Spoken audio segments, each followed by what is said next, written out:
What's up, everybody? Welcome back to another episode of Study Hall here on UFS University. My name's Tam, and I'm joined by this Tyler. fantastic crew. Who do we have today? Tyler. Travis TNT Tangeman. Jake. What Study Hall is for the unenrolled is we've taken a bunch of your guys' UFS topics as well as some of our own, and we sit down and we discuss them for your amusement, entertainment, and knowledge. So with that said, a little bit of housekeeping before we jump into the last topic of the week. If you like the content, go out to patreon.com/TCGuniversity. Throw us a couple bucks. Get some cool content. We also have a TCG player if you'd like to support us by buying out our extra cards. So with that, topic 4 is going to be very similar to the topic that we just had, and that is how many tech choices should you play in a deck? Now, what I don't want to get into, fellas, is I don't want this to be us scrolling through our phone and saying that this card is really good right now in 2019, pre-Worlds. I don't want that. We get it. Evil Symbol's nuts. Play anti-hack stuff. That's fine.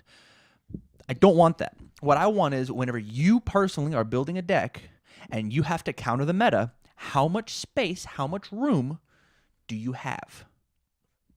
Make sense? Yeah. So I think I'll go first. Oh, okay. Yeah, Sure. you went first last time, Okay, sir. Sure. Tyler, how do you feel? You feel? How I feel is I don't ever really think about it. Really? To be honest, yeah. Really? Why? Well, Why so? So what? Well, because what I always end up doing is I always get my gimmick into the deck, and then I just fill in numbers. So I don't. It's never really come up like so. If my deck is entirely the gimmick, well, then I don't have any room because it's just then there's. I'm not planning on countering anything. I'm just planning on doing my thing. Like this spike deck I just built, entirely built to just discard cards from my card pool and just continue playing attacks. Okay. Spike 2. Spike 2, yeah. So that sounds like a good first deck, Yeah. like when you the first thing, like that's always good to know. I think we're talking more like with the competitive deck. 100%. This is Like, another this competitive. is a PTC deck. When you finalized it now, Mm-hmm. how many are there? Not like when you first initially build a deck, how many are there? Well, that's the so. Again, I don't think about it because I fill out my gimmick, and whenever I fill out my gimmick, there's always a hefty amount of cards left to just put into the deck.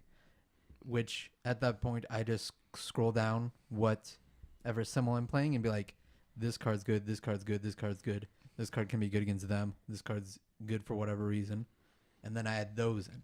So, what ends up happening is that I could have any number of cards be swapped out for anything because not a lot of them necessarily matter. They're just all okay cards and good enough for what they do. Okay. They all serve a little bit of a purpose, even though it's a very broad. So I mean, it's like, well, I could face against a deck that only plays highs and lows. So, and even though we're probably never going to go into deadlock, I'll play this Loyal Servant To reset the speed of a to higher reset low. the speed because we're not going to build into deadlock. So I'm never going to commit to discard in case. But if we do, that'd be awesome. So, well, Jake was playing a deck that million speed. Yep. I'll reset the speed and then instead of using these two Fei-Feis that are in there because -3 speed is really good. Yeah. Okay, So- I dig that a lot. Of like as opposed to like 2 or 3 slots that you're like, I have to have competitive answers. Everything is kind of this fuzzy Venn diagram. Right. Okay. Where it's a So they give me a all- range. I mean, I want to say above 13 to I'm just reacting to the like- thing that you said. more than 10 usually. More than More 10. than 10. Okay. So that's a good range. Personally, if you have an 8-card sideboard, okay, Mhm. that means you should have 8 cards in your deck that can easily be replaced by the 8 cards in your sideboard. Depending on each one, that would go out based off of what you're playing. Mm-hmm. That's why I normally try and find 8 cards that I don't need every single time for a deck to work. Mm-hmm. Because almost all of my decks require me to have these 60 cards and then the whatever cards. Right. Because those 60 cards, every single one of them gets me to do what I want to do. And then the other cards are to help me in specific matchups do what I want my deck to do. Right. Like so I'm also playing a character that discards cards from my card pool. Discard cards from my card pool, but I'm not running anything else to discard cards from my card pool except the attack that discards cards and my character. Mm-hmm. Because those should already be doing it, and the other thing should be letting these things do it. Everything else in my deck. Yeah. Should be pressuring your opponent to make sure that you trigger those things. Yeah. Yeah. Okay. That's just like my thought. In order for me to answer, I think I'm just gonna have to scroll through UFS Ultra and see what the relevant cards are. So, just kidding. I wanted to do that joke after him, and I think it'll land better. But I actually take and do. I build my deck with extra 4-ofs that I maybe could take out. I do that too. And so, like, those 4-ofs count as part of that 8 that we said. But I believe that extra cards are the things that you want to float in and out when it comes to teching it for your sideboard, when it comes to putting things in. But when I do mainboard stuff, I want at least 5 cards, even if I never sided them out. If I went to an event with no sideboard, I'd want at least 5 cards that do something relevant in the meta to stop something. The examples that I have right now are the emergency rations as well as Evil something. yeah, Despise All Evil and High Seas Adventure. Like those are the main cards that I'm playing in order to. High Seas is slowly becoming a main board card. That card is nuts. Totally, and it eventually it was not. It was that side tech. What the fuck? Why are you running High Seas? And it's slowly becoming that. But I'm still gonna count it as this. That card does nothing to make my combo happen. That card is 100%. Hey, stop what you're doing. I would like to play the game again. And so that does the same option as discarding a card after a reptile off of this card. And so I want 5 of those options. I want a 12th of my deck to be. If you're playing 60 cards. Correct. A 12th of my deck to be, hey, this is that extra bit of spice that has this fuzzy Venn diagram to try and touch more stuff. Like those one of Immortal Knowledges that people run. Yeah. Bounce that card back to their hand when you need it. Right. What? It was getting unplugged. I don't think it was. Travis? But So, I actually don't think that there's like a set, at least in my book, that there's a set number that you should have when you're looking for tech options. I think those slots fill out themselves, like kind of to build on what Tyler said. After you're finished building the deck, like you get the deck down and then those slots just kind of fill in because... So you want tech options, things that do things for you, like optimally. You want tech options that do things for you, but also neg your opponents. Like you want pluses for you, negs for your opponent. So like in, let's say, Jeddah, you play... In Jeddah, you play Celestial Being. Totally. Because that card says 3/3 for your reversals if you have 2 momentum, and it also says stop that stun. It also says win the diversity battle. I understand. Do you not play Celestial Being in your main board when you don't play reversals? Depends. So it depends on A, what's in the meta, B, what my deck is doing. So that's what I'm saying is if you do not play reversals, would that be a card that you throw in your deck? Because right now, Coffee Samba kills you, Jet kills you, Akuma kills you. Like these cards have stun. Stop kills you. Yeah. Would that be like one of those sideboard options that like you'd be willing to? Yeah. I throw one Celestial Being in every single one of my decks, and I make sure that's one of my 5 to 7, 5 to 8 cards. If we want to talk, I remember the good time you ran 4 of them in your main board. Yeah, thank you, Twinkle Murdoch. Yeah. That's a really prime example is Twinkle. Like people just had to run that card if you were playing any of those symbols if you didn't have good momentum outs. And so that takes up 4 of your 8 slots. Yes. You don't get to just slam 4 Celestial Beings on top, is what I'm saying. Yeah. Which, like, I don't even think it's actually, like I said, I don't think it's a real set number. I think it's however many you think you're going to need. Okay, so we're talking right now. Yeah. When we're talking about current meta. Okay. Current year. Yes. So you're playing a 60-card deck. You need answers for Akuma. You need answers for Jackie. You need answers for possibly Lilith and other characters. Okay. Wow. So, You listed between 4 and 150 characters just now. Yep. That's crazy, huh? Yep. And so give me a hard number. If you had to pick a number, you had to look at the camera and you had to tell my little sister who's trying to play the game right now. Look at the camera and look at my little sister. Look at her. Her name's Kira. Okay. And you tell her the number of tech options she needs in her deck, in her Kira. 60 card deck right now. Look at the camera. Okay. Talk to the microphone. Look at the camera. So here's what I would say. Kira.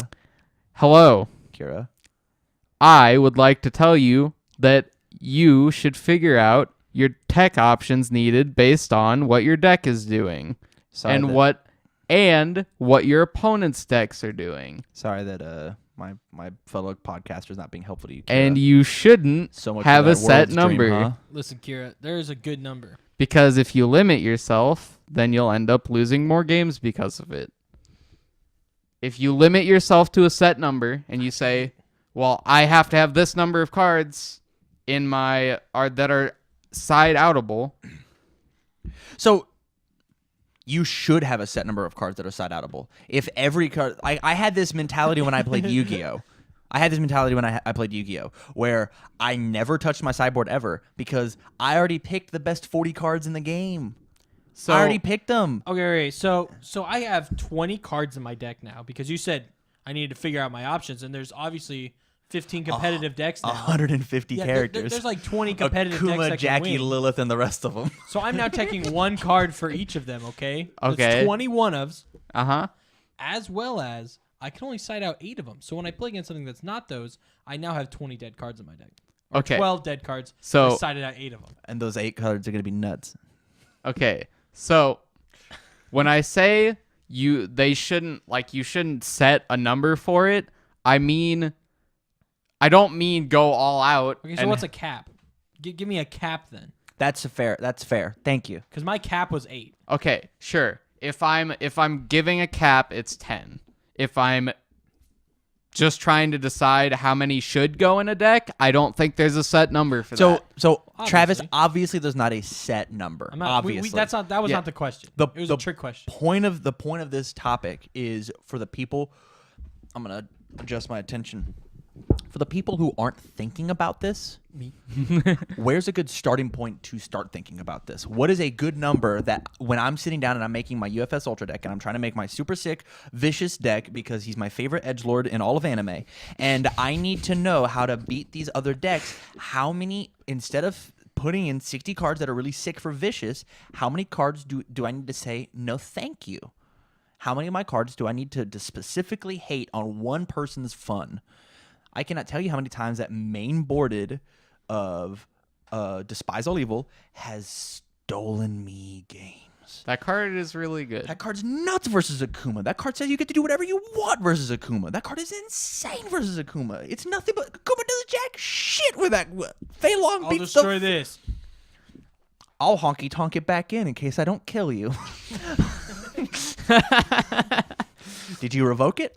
I'll flip this God of Thunder and I'll ready it back. I mean, that's Destroy for God. Whatever. that's I don't give a fuck. that's another example of like a card that is dual purpose, because when it's not being an answer, it's doing things proactively, because that card says blow up a committed foundation to make them stun one, right?